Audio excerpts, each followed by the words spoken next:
Мен Жамбыл облысы Жуалы ауданы номер 14 Сәкен Сейфуллин атындағы орта мектептің 3 сынып оқушысы Молдабай Нұрислам Айдосұлы.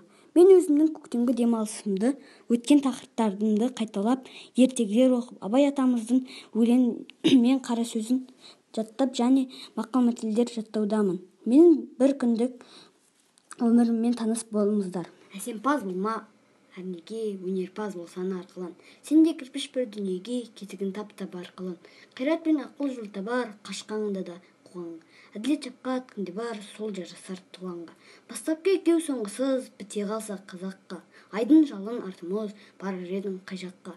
Пананы көріп басырып, майдан іздеп қай қалма. Мінді ұрлап жасырып, майданға түспей бейғалма. Өзіңді бармен көзгеріп, артылам деме өзгеден. Күндестігін қоздырып, азапқа қалмай езбеден. Ақырын жүріп анықпас, еңбегін кетпес далаға. Ұстаздық қылған жалықпас, үйретуден балаға. Көлеңке басып ұзартып, алысты көзден жасырса. Күнді уақыт қызартып, көкжиектен асырса. Көктемгі демалысымызды бекерге өткізбей, жақсы жұмыстар істеп, тазалықты сақтайық. Назарларыңызға рахмет.